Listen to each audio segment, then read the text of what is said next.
Okay, so first of all, thank you all for coming. And I just want to let you know that this is not about party lines and it's not about political theater. This is about the truth. We're here to learn the truth. The American Republic stands at a crossroads where secrecy has replaced accountability. We can all see that. And there's been a lot of narratives that have replaced knowledge, and citizens are treated like data points in somebody else's experiment.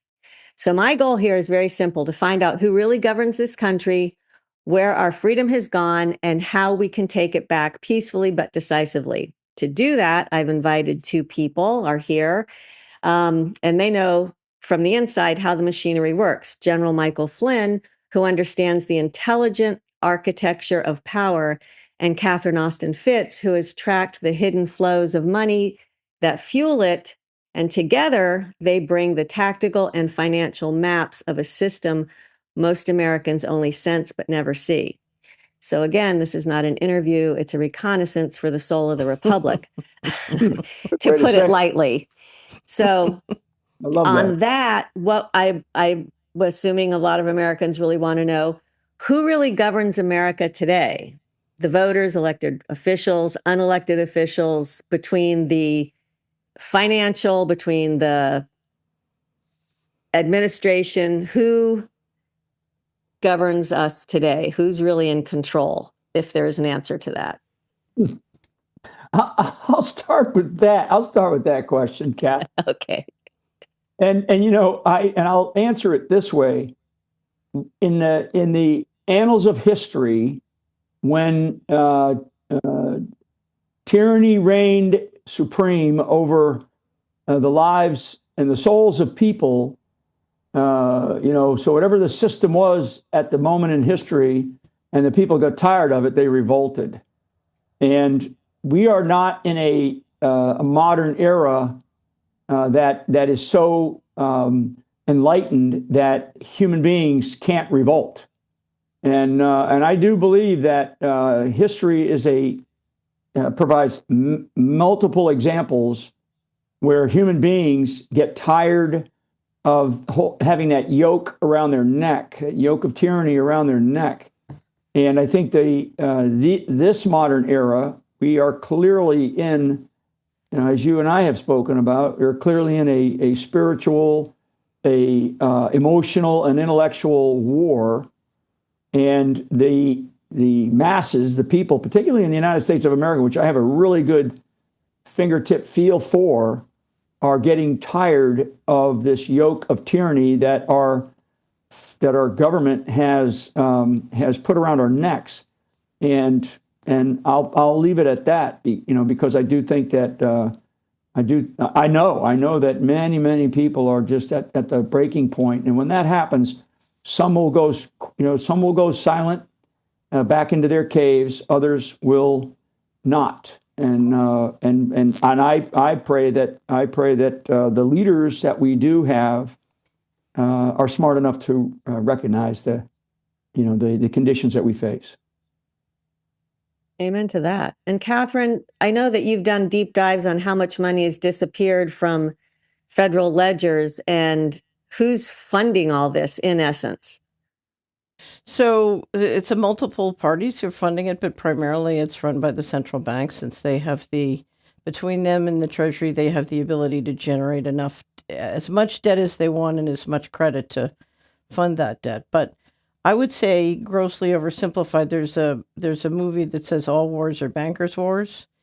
And in my experience, the bankers increasingly run everything. And what we're watching, I call a financial coup d'etat, because the bankers have decided, for several centuries, we've had a balance of power between the people's representatives controlling fiscal policy or taxation and the bankers controlling monetary policy. And now the bankers have decided to use digital technology to essentially assert control of the fiscal side of the house as well as the monetary side of the house. And they can do that with CBDC or with stable coins and asset tokens as programmable money. And they're moving to do that. We just saw in Davos, Larry Fink, who's the acting co-chair of WEF, very aggressively promoting that they intend to move the entire financial system into this kind of digital control grid. So it's becoming very open, the descriptions of what they intend to do. So essentially, you're looking to collapse the republic and go to a system where the bankers control both monetary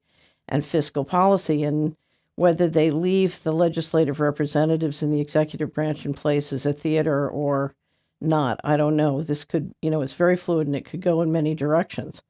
And one of the things to understand is one of the reasons this has been able to happen, it's been very incremental for decades, is the federal government does not run its financial statements and its financial operations in accordance with the law, and they don't properly disclose it. And we've had many Americans going along with that. Sort of the attitude has been, as long as I get my check, I'm okay with the system as it is. Yeah, and can I jump on that comment? Because I think, first of all, for the audience that's listening, I first came into knowing Catherine Austin Fitts when she did a presentation on the International Monetary Fund. So if you really want to know what the heck's going on in the global economic system and the conditions that we are all facing, even at the dinner table, and the price of food, listen to what she says, because she's been warning, like John the Baptist, for a long time, many, many, many years, and probably decades, but certainly for me, for the last 5 years. So the essence of how I see what Catherine just said, we always say, follow the money, right? Follow the money. Because in war, it's the same thing. Physical war, it's the same thing. Follow the money. Who is benefiting? Why are they benefiting? But I would add that it's not only follow the money, but it's also listen to the leaders who own the money or who control the money, because they're going to indicate, just like she just said about BlackRock's leader, CEO, Fink, in his speech at Davos, and many, many others who have talked about this. It's not just following the money and seeing where it's going or the direction that it's heading, but also we better listen to those who own the money, those who control the money, because we don't, people. And I think that that's really important. And it does tend, this kind of a conversation tends to go over people's heads, because it's like, it's just too much for me. It's like saying to somebody, well, our nation has $40 trillion in debt. I mean, people don't understand that, so they just let it go. But that's what we're facing. And it's this idea of everything revolves around what the price of something is and the political decisions. So we've got to listen to those who own the money, and we don't own the money. So I have to jump in. Can I jump in, Saga? Yes, I was just going to point to you. Because we do own a lot of the money. If everybody listening to this got 10 people and they got 10 people and they got 10 people who do control the money that they put at BlackRock and they pulled it out, or any of the other financial institutions have been doing this, or the global financial crisis, if they shifted the money, if instead of paying just attention to politics, we paid attention to where our money was going, as well as the institutions who we can influence as to where they're putting their money. In fact, we could shift enormous proportion of the money. Well, it's like even Florida, DeSantis said any institution that's dealing with DEI, he pulled the money, the state money from it. But Catherine, if you could expand on that, I believe you call it coming clean, because it's like, even I've been going through a process, because I had my money at one of the big banks, and it's like, no, if you look at who owns that. So I've been slowly pulling it out and putting it into my credit union. And it's kind of like, okay, well, no stocks or bonds there. However, I do get the money market, the high yield money market there, so I get some interest. But again, my freedom is worth more than what I could be making on a stock, because you're absolutely right. We, the people, do have the power. So I'm curious what Mike's version of this is. So when I was trained on Wall Street, one of the things we were trained to do was never finance our enemy. And so I find it very appalling that many Americans are, in fact, financing their enemy. But what was the military and intelligence equivalent of that? Were you Were you trained never to provide free intel to your enemies? Well, is this kind of like there's already information warfare, and General Flynn, you are the guy with that knows this about the psyops, the Yeah, information warfare that we're under. yeah. You said when you at the top of the show here, you talked about the reconnaissance of the soul, or the reconnaissance of the soul of Soul America, of the Republic. the soul of the Republic. There you go. I love that. I love that. Thank The you. soul of the Republic. And so, I always say, Catherine, that all war is deception, right? All war is deception, and deception happens on the tactical battlefield where you deceive the enemy, where you're going to, which side of the battlefield you're going to attack on. But strategically, there is deception happening for to the masses that are financing the war that we are involved in. So when you think about Afghanistan, that the United States was involved in for the better part of 20 years. Same with Iraq. We spent somewhere between, I'll just, lowball it, 10 trillion, maybe up to $15 trillion for both of those wars. And I think the numbers are actually higher. So, were we financing our enemies? And on the battlefield, the answer is sometimes we do. Sometimes we pay our enemies to help us, right? To help our side, to help us understand, what's going on, their intentions, their strengths, their weaknesses, things like that. So we actually will pay our enemies on a battlefield. That's always been the case. Heck, George Washington, in the beginning of our country, he had probably one of the best spy networks going. Yeah. So, but strategically, we are in fact paying our enemies. I mean, and it's just insane when people really are able to see where the money's coming from for Ukraine, as an example, or where the money's coming from for the current fight in the Middle East, whether it's the revolution in Iran, whether it's the new Syrian president, Jolani, who's murdering Christians up in the northern part of Iraq and northern part of Syria. I mean, they're just throwing them off the roofs now, and we're backing it. Well, where the money's coming from up in Minnesota. Where the money's come up, when we talk about the National Endowment for Democracy as an example, where they've been funded for, I think, since the mid '80s to the tune of about $300 million a year, and that money goes directly into the coffers of these activists. So we're funding it, and people don't understand that. It's like, how can we do this, right? A regular old American will say, how can we do this? And last thing I'd say to both of you, most Americans don't have health care. Most Americans don't have stocks. Most Americans can't afford to fill their gas tank up in their car, twice a month. I mean, most Americans can't. So we've got to be very conscious about the bubble that some of us live in. And that's, this past weekend, Saga, that's kind of what we were talking about, to make sure that we're not just talking to the elite, Right. of our world, and not to the regular folk out there who are getting tired of having their soul probed. Well, they're tired. They're getting tired. And it's like my audience is more the grassroots.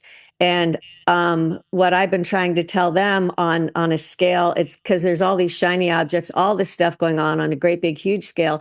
However, on a local scale, use cash. And I know that sounds trite. However, we need to fight the digital control grid, and we need to fight the CBDCs and all this coming down on us, because the more it comes down on us from, it's kind of like they're sneaking in. Once that's in place, we have no freedoms. Mm-hmm. So what I tell people, what can you do? Use cash. And if a business doesn't take cash, don't do business there.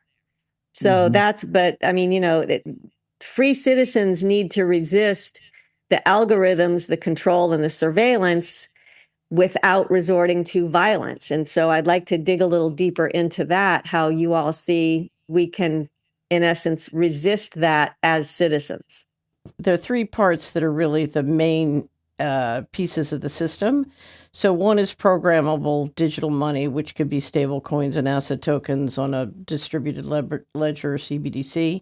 The second is a digital ID, but then the third is the local infrastructure that does a lot of the surveillance and coercion. And one of the things that's happening is that you see more and more people as the infrastructure comes in. So the new FCC rules to override local control of the telecom towers. So they're trying to put up telecom towers every 400 to 700 feet. And now we have flock cameras everywhere.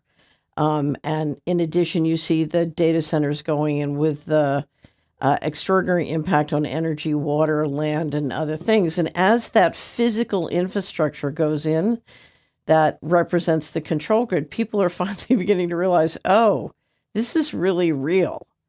And we're seeing tremendous pushback against all the different hardware aspects of the control grid, whether it's the telecom centers, the data centers, the telecom towers, the data centers, and especially the flock cameras. There's a new website called DFlock, and everybody goes in and reports their flock cameras, and a lot of contracts have been canceled.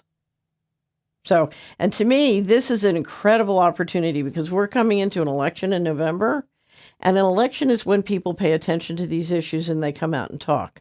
So my house in Tennessee is in a very, I would say low income per capita area, but it's amazing when the elections come around, everybody's out there talking about it. And we have a lot of people who care about the local elections. So the state elections and the local elections are very important and can become very controversial and interesting. So to me, the election is an opportunity where you get people talking about these things. And let me jump on that too, if you don't mind, because I think what Catherine just put her finger on is the essence of ensuring that this quilt of America doesn't fray. And that's local action. And you've heard me say this 100 times, local action equals a national impact. And I think that more and more Americans have realized that they have to get involved in their local communities far more than just worrying about who the president of the United States is or who their U.S. senator is or congressman, right? I mean, those still matter, but what matters and what I've seen, and I mean, I've seen it in droves, is the arguments by a mom standing at a podium for 3 minutes yelling about how devastating the school system is to her children, right? And that's what changes, and that's how we change things, right? Is to really impact at the local level and to get involved, not just stand at a podium and shout at the council members or the school board, but actually find ways to organize and then run. And I've got many, many examples, primarily of women, young women, for the most part, that have stood their ground in communities across America and have said, I am not going to do this anymore. I'm going to get involved and run for local office. I hope, I pray that we're not too late in the scheme of history, because I do think that we're a bit behind the power curve. I think the complacency in America is moving more towards apathy. But I still think that we have an opportunity by teaching and educating more and more people at the local level, and particularly with things like what Catherine does. I mean, her Solari report is amazing. It's really great. And actually, it's understandable. That's that kind of information that's understandable. That last slide that you just put up, that's understandable to somebody who looks at it and goes, health, finance, and then your economic freedom. I mean, do you want to lose these things? No. Okay, then here's what you've got to do about it, right? And I think that that's what we have to have. The last point on this is that when I look at Congress at the federal level, and even in the White House, the amount of money that is required, they've moved past representing the people that they're supposed to represent, and they represent the special interests of who gives them the most money. And, it is a pay-to-play system, and if you pay, you're going to get, you're going to get, rewarded for that. And I think that the debates when these representatives come back home during their breaks or during the election season, which we're going to go into a really important election season, the American people better show up to the when these people come into their gymnasiums and churches or public houses to address their constituency to get their votes again. People better be standing their ground and saying, you're not going to get my vote. You're going to, unless you do the following things. But if the person has already demonstrated that they have taken your money, they've lied to you, they've taken your money, you've given it to them, and then they go back to Washington, D.C., and they do just the opposite. We've got to stop that level of insanity, because that is the definition of insanity, right? You do the same thing over and over again, you get the same results, and it's not something that you want. Well, what is it that, because I again focused on Florida. And so as a state, I see it's kind of like, okay, national, I have to keep my focus on Florida and try to get as much done legislatively in Florida. But it's not just the state, it's also the counties, it's the sheriffs. It's what do you think we could be doing now to reassert lawful constitutional authority? What can the grassroots be doing to assert that?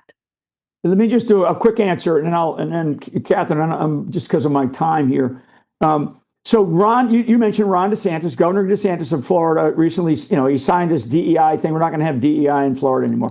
Well, it's like Trump signing an executive order, and then he goes on from the Oval Office. He shows everybody the executive order. That doesn't mean that it's actually being executed. I can tell you right now that the county that I live in they could care less about Ron DeSantis's, his executive orders to remove DEI. We have DEI all over our school system. All they do is they change the name. I can tell you in the Department of War, even though Trump said and Pete Hegseth said we're going to eliminate DEI, they just changed the name and they just restructured. The people down below, the deep state bureaucrats, they just restructure and make it, they make it look different. But that's the same thing. So leaders have to go check on things. What gets checked is what gets done. And that's, I've led large organizations in my military career. And when I put out an order, I didn't, I expected everybody to follow it. But what I had to go do is I had to go show up to places unannounced and check. And when because if I announced where I was going to go, of course, they would put the dog and the pony out, to make sure that everything was nice and clean and everything looked good, right? And then when you walk back away, you would say the governor or the commander would go, hey, everything's wonderful. But if you show up unannounced and you check, or if you have teams of people go and check with unannounced, believe me, you find the dirt that's been swept under the rug. Well, I think that, like, in light of, again, I go back to Minnesota, what was it Cam Higbee has done and what Shirley has done and different people have done, these undercover citizen journalists seem to be reporting and showing up a lot of things. And that alerts, in essence, the grassroots for the pushback. So what do you think, if there was one single truth that, if fully revealed, would collapse the current power structure, what do you think it would be? Place-based financial statements that were accurate. Say that again? Place-based financial statements that were accurate. Can you explain that more? Yeah, so I'll tell the story. In 1996, we started publishing a tool called Community Wizard. And you could identify what you defined as your neighborhood, whether it was your congressional district, your zip code, your municipality, and you could map out all the money that was supposed to be public in the federal government but wasn't public in your zip code. And I had an old partner from Wall Street who came down and told me it was a stupid idea and would never work. And I said, well, where do you live? He said, I live in Bronxville. So we pulled up everything we had on Bronxville in his neighborhood. And he started screaming in Spanish. He was Cuban. And I said, what are you screaming about? And he said, do you have any idea how corrupt this is? Apparently the first item was the flood insurance. He said, Bronxville is a hill. I've lived there for 30 years. It's on a hill. There are no floods in Bronxville. This is totally corrupt. Anyway, so the next day I had a meeting with him at 10:30. I called and called and called. I couldn't get through till 12:30. And I said, Luis, where have you been? He said, I've been on the phone since early this morning with the deputy mayor of Bronxville, and I've gone through every one of these numbers one by one, and all this corruption is going to stop. And I said, I thought you thought it was hopeless. He said, that's before I had the numbers. Now, what I will tell you is if you look at all the money that we are spending, like the daycare center money or any of these other things, if local business people and local leaders had absolute access to all the information and the citizens had it too, the opportunities to re-engineer the money in ways that create lots of business and local wealth are tremendous. So, and if you combine that with jumbo waivers or other ways of making the rules much more flexible, so that small farms and small business can get back in the game. You can create enormous amounts of local wealth and dramatically reduce the deficit. Well, hopefully that's what the CFO is doing with the Florida. Absolutely. Yes. The CFO of Florida is trying to do that. Yes. But what I will tell you is nobody wants to do that because instead they want to suck up the money centrally and give it to the mega rich and the donors. And that's exactly what's been happening. Those days hopefully are getting to where they're long gone. Those days we can't. One of the things, and I would just throw this out again for your audience and for Catherine, because I have such enormous respect for her intellect on this issue, because I've learned more from her, than listen to all these other, people who are actually the opposite of her, trying to destroy our system and take it over. One of the things that I think that I could use, certainly, and I think for the American people, because I don't consider myself, I'm sort of a wave top guy. If I want to get into the weeds, I can get into the weeds, but almost like a set of like talking points that the American people can use when they address their elected leaders. Simple talking points. And I'll go back to that slide again, because you had mentioned something there that so I had to ask you, what does that mean? Because I didn't know what that meant.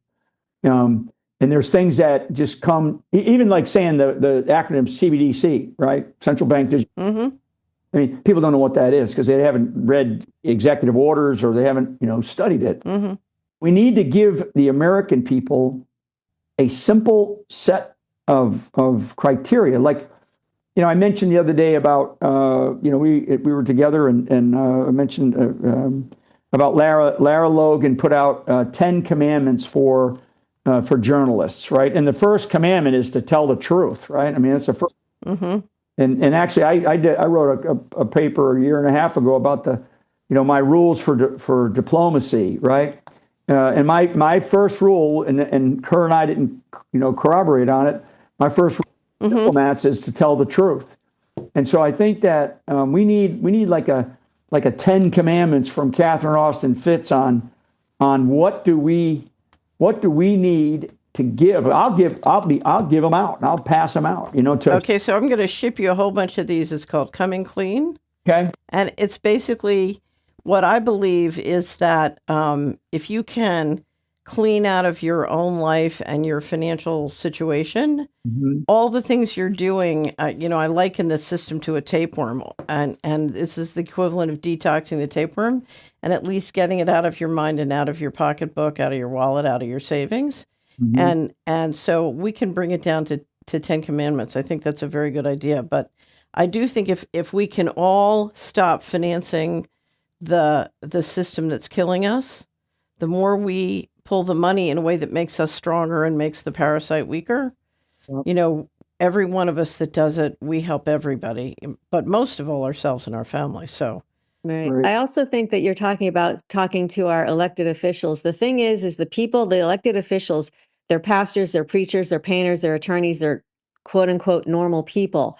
The problem I see is it's hard as a former candidate, it's hard to get people to support you and to get people to support you, especially financially, as a conservative. Oddly, the liberals have lots and lots of money from big organizations. As a conservative, it's very difficult. And it seems like it holds good people back because of the fear of running. And we really, truly need to support the good people. We need to support the good conservatives that are out there with their lives on the line, fighting for our freedoms. And we need to make that very in vogue. And right now it doesn't seem to be in vogue. I agree. I think that actually I'm going to have to step away here, ladies, but I think that people in this country want fair elections, they want accountability, and they want economic freedom, or they want a sense that they can control their economic financial lives. And I think that the more we are able to simplify, even though it's a very complex system, to simplify the understanding of how to do that, they cannot control fair elections. People, I mean, I say that a little bit tongue in cheek because we can get in there and argue with our elected officials. But at this stage and at this moment in time, creating the conditions for the fairness of our elections resides in one person right now. That's the president of the United States, and he's going to have to make a really difficult decision. The second thing is accountability. We've all seen that it resides again at the top, and unless that something happens, there's very little that the American people can do other than gripe about it. The third piece, though, is this economic or financial freedom, and I think what Catherine just said is so enlightening.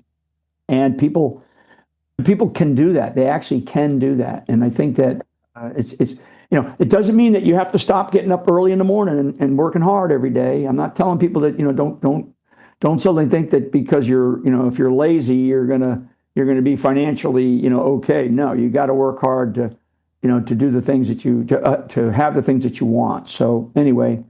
I'm honored that I have had this time. And Catherine, thank you so much for all that you're doing for this country. Well, thank you so very, very much. I greatly appreciate you being here.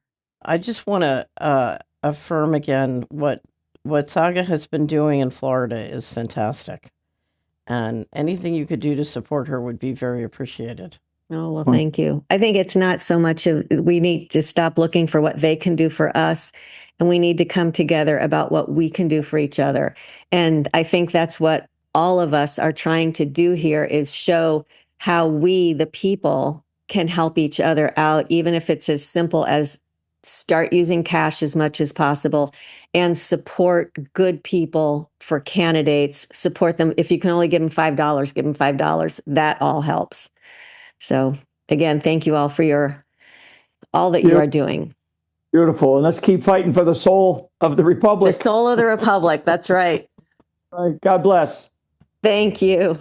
I would love to go a little bit deeper because again, the Floridian future is a grassroots.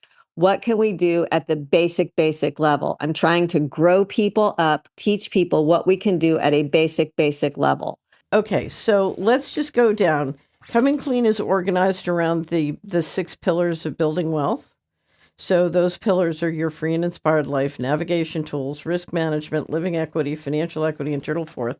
But let's just bring it down to 10 things. The first is prayer. Yes. Right? Yeah. And the second is, get outdoors. Yes. I say that I'm indoors right now.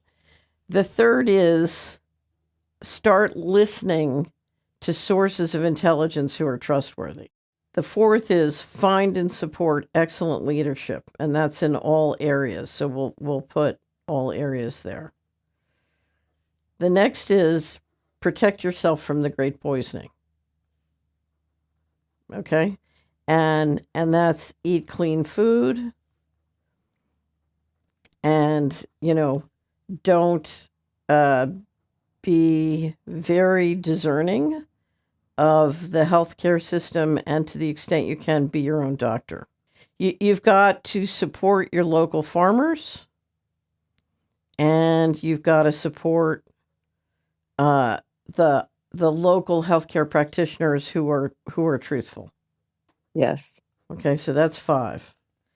6 is you want to learn how the money works in your community.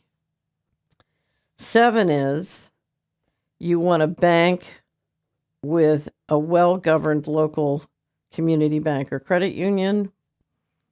And 8 is you want to invest in companies and institutions that are building the kind of world you want to live in, as opposed to financing your demise or sending your kids to war.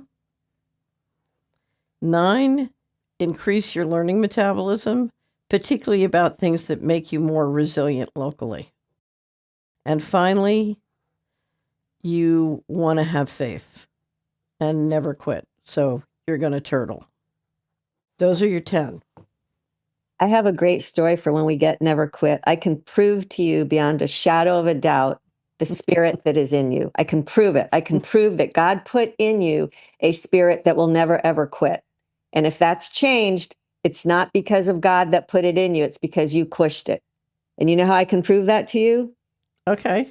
Can you How? walk? Yeah, of course I can Okay. walk. Well, when you were little, you couldn't. And you Right. saw everybody around you walking, and you're trying to move and trying to move and trying to move. Okay. So then you get to where you crawl. Then you put your hand on the table and you get up and you fall however many times. And it took you months, if not over a year, to learn how to walk, but you never quit. You saw what you wanted, you saw what you wanted to do, and you didn't quit. That's the spirit God put in you. People Right. forget that. Right. That's true. They do forget that. Yeah. They do forget that. So one of the things I remember when I was in my 20s, I started to read biographies of people I really admired. And I was shocked because if you look at all the obstacles they had to overcome, it was fantastically more than I ever dreamed. And I Mm. realized how hard it is to accomplish anything that, is and that's why you have to do what is your passion. Right. Because if it's so hard, and we're now in an environment where it's very hard friction, high friction. So, it's your passion that will drive you and keep you doing it because you're doing what your passion is, right? But you have to, it takes tremendous, tremendous endurance to accomplish anything. It does. Your passion gets you through. I think your passion gets you through the hard spots. Right. It's like when I'm looking, because I have a lot of friends that come and ask for help. And if they have some brand new idea, but they don't have a history or track record or whatever of following through on things, I'm kind of like, no, no, no. But those that have a passion, and they also, with that passion comes this optimism. Oh, well, they say this, but I can do this. That's what gets you through the hard times. It's like sometimes I have to talk to myself too, give myself a back to Jesus talk. And it's like, what I come to is like, you know what? I must be doing something right because Satan's attacking me. So I'm on the right path. So here I go. And it's that, all right, here we go. And so far, I've made it through every single day that has been really rough. And here I am. So the one thing I would say to everybody listening to this is I always recommend. So we have a building wealth curriculum at Solari, and in it is a learning plan because I'm a great believer in not just budgeting your money, but budgeting your time.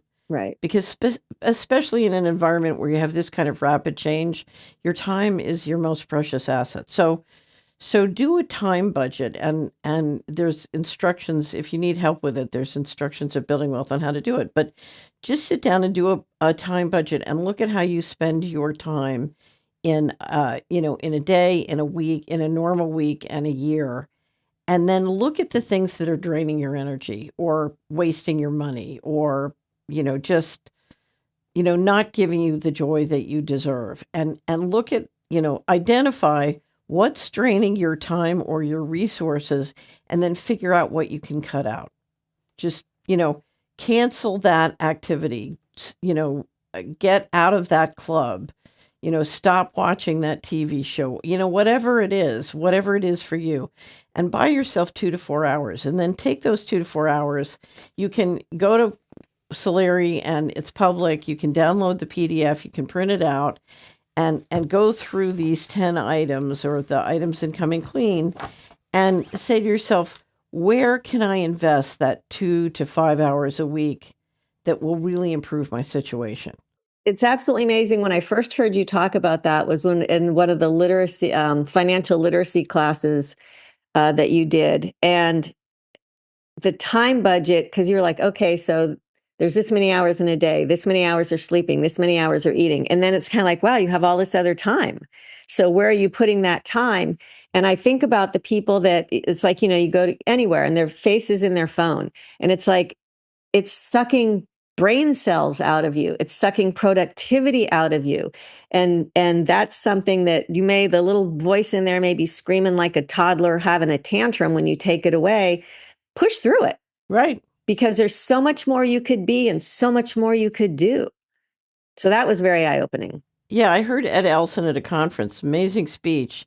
He has a podcast with Scott Galloway, and he said his generation, Generation Z, if you look at how they spend their time, I think it was 109, the equivalent of 109 days of time sleeping, Ugh. and then 106 days of time looking at a screen. And think of that. So think if you just cut that in half and took 53 days the equivalent of 53 days a year, and you invested it in becoming great at a skill that would generate a higher income. Wow. Okay. Yes. And let's say someday you want to be the CEO of a great home building company. Well, that means learn how to be a plumber, learn how to be an electrician, learn how to do construction, learn accounting, they're go on a learning journey, but take that time and focus it on doing the things that are going to take you where you want to go. I think the key word there for me anyway is focus, because I have learned so many different skills. I've done so many different things in my life, and people are like, oh, you can this. I said, yes, I can do that. However, I need to focus. And again, that's where my world, it's like, okay, Satan's trying to get me over here. I have to stay focused, stay focused, stay focused. And sometimes that's the hardest part for me. And that's why I write a lot, because when I write, it gets more into my head. And it's kind of like, okay, is this in essence in my wheelhouse? Is this going to help my plan of growing this organization? If it's not, I have to say no.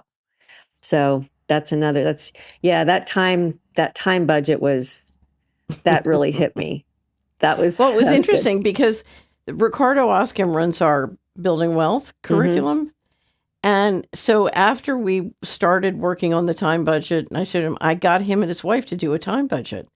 And that week, I was talking about what we call shadow work, which is the lack of reliability in other organizations that cause you to lose time or money. Right. And in that week, they went out to eat. So we try and encourage everybody to protect themselves against the great poisoning and be very, very careful. But they made an exception, went out to eat. They got food poisoning. And his wife lost 2.5 days of work. He lost a day of work. That's 3.5 days. And then they had somebody delivering kitchen equipment, and they messed up and brought the wrong thing. And so, somebody stayed home from work, and then it was the wrong thing. And again, they had to stay home from work. And you counted that up. And that was basically 4 days. So between the two of them, they have 14 days in a week, right? Right. And they had lost 4 days just from going to a restaurant, that was not, it was too, it's taking a risk. They don't have the quality that if you're going to protect yourself against great poisoning, that, there you go. That's so amazing. Right. But when he sat down and looked at how much, we're all just trying to make it work and make it go and going through our life. But when he sat down and he looked at the cost of 4 days of those, of dealing with, of buying kitchen equipment for price instead of reliability, or, it turned out not to be cheaper, right? And the cost of going to a restaurant that you knew you really shouldn't go to. Yeah. And I think you hit so many nails on the head there. But I have a lot of talk with several friends of mine, because in my world, and this is as a kid, we're taught buy really, really good shoes. Because if you buy really, really good shoes, they last longer. And it was kind of like only rich people can buy disposable stuff, because otherwise you're buying 3 or 4 pair of shoes to get around when you could buy one really, really good pair. And to this day, I still adhere to that. So sometimes my friend, oh, well, where did you get this? And I said, well, I got it here. And they're like, oh, it's kind of expensive. And I was like, I won't have to replace it. Right. So exactly. yes, it is expensive. Yes, things are not made like they used to. However, the price is worth it, because then you can get it, move on. You don't have to keep getting more and more and more or different. Right. Right. But yeah, and the food, that's another one. Food is a hard one. So going on the learning journey to meet all your local farmers, find your local farmer market, find I always tell people, if you want to find the people who love freedom in a place, go find the foodies. Go find the raw milk people. Yeah. True. There's a magazine called Edible Communities. It's a franchise operation. I thought I knew all the farmers and food sources in my area. And then I got the Edible Communities magazine for Memphis. And I was just stunned, because there were so many other great resources there. Weston Price has chapters all over the country. So another thing is to find the Weston Price guys, because they can educate you. Or if you have an Edible Communities magazine, that can work. If you just spend a lot of time at the farmers markets, pretty much you'll network everybody. But they often will plug you into the good healthcare practitioners. Right. Because the number one financial problem that every family, if you just look statistically across the board, the number one financial problem in America is everybody's been poisoned, and it's running up it's causing them to lose time. They're getting sick. They're not productive, or they're not as productive as they could be, but they're also wasting a ton of money on healthcare. Well, they're also wasting a ton of money on supplements. Right. Although I'm guilty of that. Well, I mean, don't get me wrong. There are valid supplements, but even with, it's a multi-billion-dollar business. So you're going to be sold. It's like this one friend of mine, she goes through one thing after another, and there are differences in supplements, the same as there are differences in anything else. However, I did a cleanse where I stopped all my supplements except, this was kind of interesting. I had rotator cuff surgery. So I've always been, I want my body to heal itself, and I'll do whatever I can to get that. So for 2 months before my surgery, and there was no way that the body could heal because it was a complete tear, but I knew I had to eat a lot of extra protein and a lot of the essential amino acids. So I quit all my other supplements, and all I did was the essential aminos.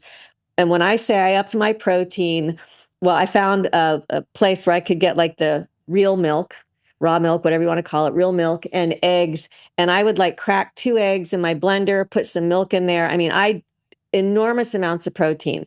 And they say that this is one of the most painful surgeries ever. After the surgery, I had no pain. I mean, none. Even the doctor, he's done tens of thousands of these. He said he's only had one other patient like that. The other thing I was doing was lymphatic flush exercises. All of this you can do at home. I didn't go somewhere to get it done. All of this I did at home. So I spent, quote unquote, more, except I had to buy less groceries because I bought the correct groceries and I did the exercises. I had zero pain afterward. I have healed incredibly. And the thing is, the body is made to heal itself. We are created to heal itself. Right. But let's go back. Let's look at your time budget. You took the time to research and investigate and understand how to care for your own health. Correct. And then you spent the money to do what you had to do. And if you will, this is why your learning plan is so important and your time budget is so important. You want to focus on things that dramatically improve your health, your strength, your intelligence, and do all those things in a way that then serves your management of your finances and economics. And if you will do that, if you will strip out of your life, if you look at the things we do that waste time and money, in most Americans, it's frightening. It's absolutely frightening. But if we will cut out those things and re-engineer the money to really starting to progress up the health ladder, it can make an enormous difference to your finances. That's so true. And thankfully, the DPC, which is direct primary care, also part of the free market medical, is growing now. So friends of mine, both of them were nurse practitioners, her and her husband, both nurse practitioners, worked for a big company. And I'd been talking to them, and she's very much into the whole health freedom. That's where I met her, I was talking at a health freedom rally. And they just last year, and they were so afraid to do this, opened up a direct primary care where you pay like $75 a month and you get the unlimited, and they were so afraid. And now they're like, oh my goodness, we have to stop taking people. We have too many now, and it's growing. And I was like, exactly, because people want that, because our healthcare now, it's not healthcare. It's not healthcare. Jennifer Walters, who runs our she does the health series on Solari. She's so funny. She said after she had a son who was vaccine injured, and she said, one of the things I discovered is everything that would heal him, I had to pay cash for. And so I had to say, something, take the insurance and stuff it. Yeah. I am just paying cash for everything because the people who do that can only take cash. That is so true. Right. That is so true. Right. It's That true. is so true. With that, it's because I'm part of health sharing, which are these Christian sharing plans. It's not insurance; it's health sharing. So for that, I used to be in Samaritan. So that's the one I'm in. Is Samaritan? Oh, are you? Yeah, I love Samaritan. It was great. I do too. So there are ways to get around it. I think most people, I don't know if they've gotten lazy or they consider, it's again, they're sacrificing their freedom for convenience, I guess is how I put it. Here's the thing. You've been taught to do something, and it's a habit, it's a pattern, and it's very difficult to break the pattern unless you have a paradigm shift in outlook. That's true. So think of it this way. Think of how we manage our lives as a system, like a computer. We have an operating system, and then we have 50 different databases. We have a database for, we have 10 databases for finance. One's called banking, and we have 10 databases for health and, various different things. So we have this, and somebody comes, you or I come to you and say, look, you have to change this database. You've got the wrong database. If you want to be financially free, you got to change, you got to start doing as much cash as possible. And you look at it and you say, wait a minute, I can't use that database with my current operating system. It means I have to change my operating system, which means I have to change 50 other databases. And that's too hard, right? Right. But what is happening in the world now is things have become so shocking and extreme. People are saying, something? I'm going to change my operating system. Right. Because I got to change all these different databases. And so that's when the shift comes. And we're going into that shift. And that's why this year is going to be a period of all these changes that everybody kept waiting for. They're really going to start happening. So it's happening. Do you think it's along the same lines as the story about the frog in the boiling water? No. That we've been in that water? No? No, because, that dynamic has been going on. Right. But the thing that has been going on is you have military grade neurowarfare working on the frog. Oh, that's true too. And that makes it a very different formula.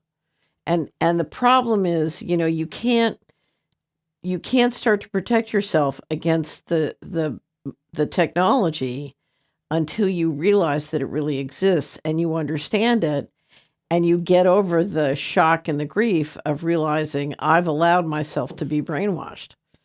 So it's a pretty shocking moment, and it's a pretty, it took me about a year to go through that. It is. It's like, and also with all the 5G, I remember people talking way back when about, oh my goodness, 5G and now 6G. And the thing is, we had great communication with 4G. So all this is not about communication. All this is about, and then also I've been learning this past year, focusing on the radio frequencies and the electromagnetic fields and the effects, because the clinic that I worked at in Minnesota, there's a lot of highly sensitive people, but the thing is, we are an electrical current. Right. Our bodies, that's why they do EEGs. That's why we are an electrical current. We're electrical, and that's part of what the technology is about, is controlling our electromagnetic field and trying to influence and manipulate it. So I'm going to tell one story that drives one of my partners crazy because I keep bringing it up. So I worked on Wall Street. I loved it. I was an investment banker, so I would package deals, and then they would have to be marketed through the syndicate desk and the trading floor. And I loved going down and spending time with the syndicate guys. And it was my job to lead the pricing of the deal because it was primary market stuff. And something, we had landlines and number 2 pencils. That's what we had. We didn't have any software. We didn't have emails. We didn't have cell phones. We didn't have any of that stuff. And you know something? You got it done. It worked better. Okay? It worked better because we didn't have to spend all of our time putting in lots of data so that the intelligence agencies and everyone else could surveil everything we're doing, take the data, use it for all sorts of stuff. It worked much better. It was unbelievable.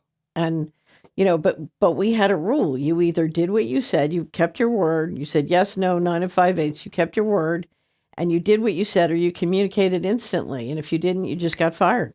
And so over time, the only people who stayed were the ones who were really good and could get anything done with number 2 pencils and landlines. I'll never forget going to the wonderful museum in Sarasota, Florida, of the Ringling Brothers Circus. Oh, the Ringling Museum? Oh, it's fabulous. If you go to the Ringling Museum and they have that what do they call it? It's the circus in little toys, Right. right? What do they call it? It's like a model. It's like the whole big, huge. It's everything. It's the trains. It's the trucks. Yeah, it's the elephants. I know what you're it's the talking camel, about. That big and it's miniature, people. everything. And they used to pack that up, put it on transportation, trains and trucks, move it, hundreds of miles, unpack it, do it again. And they did it all with number 2 pencils. They didn't even have landlines. Okay. Right. Right. All worked like a charm. That was when people had brains and it's kind of like, okay. And they were all part of the community and on the same wavelength, as it were. Oh, those days. Well, that was life. That was life before surveillance systems. That's right. true. Right. We could just do the work instead of feeding the surveillance system while we're doing the work. No. Anyway, man. so things can. I just remind everybody things can work. Things can work, and that's Yeah. Again, I so appreciate that about you because it's very hopeful. We are in a very hopeful world. I'm reading a book now called Madam Secretary about Frances Perkins, who was the first woman appointed secretary under FDR.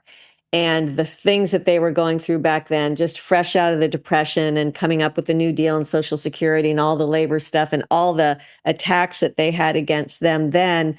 And it's like every era has something. There's something huge for every era. Spanish American War, people had to think it was the end of the world. World Wars I, II, end of the world. Hiroshima, end of the world. All this, and you know what? A day to the Lord is 1,000 years to you and me. So it may happen Right. tomorrow, which would be in 1,000 years. I went back. So I was an investment advisor for 10 years, and I went back to 1900, and I said, okay.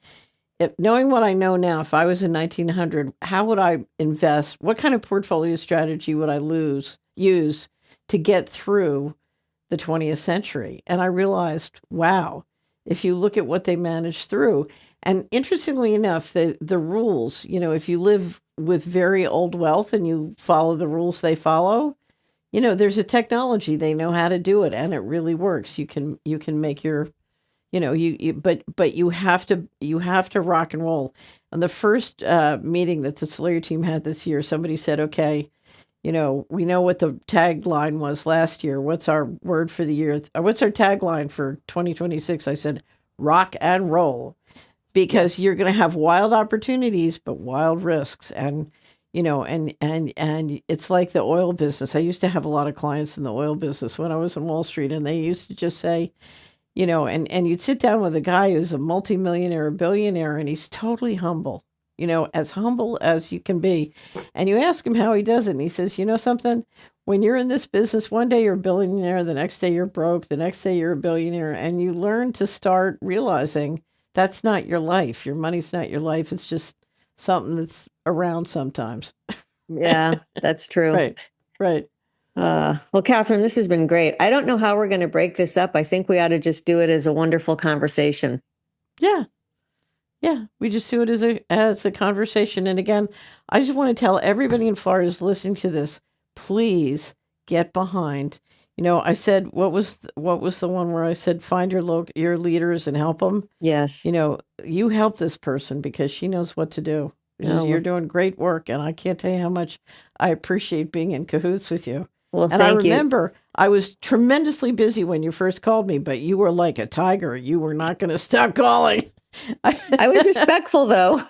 No, you were very respectful, but I said, okay, this woman knows how to turtle. She's one of us. I definitely turtle forth. And again, I, from the bottom of my heart, greatly appreciate you getting back to me and the relationship that we've built. And I so admire you and your intellect. And I don't think there's anybody more qualified or more credentialed. And thank you so much for spreading the word to the commoners, to not that you're not, but the normal people, to help and breaking it down. Because again, the least you can do is use cash.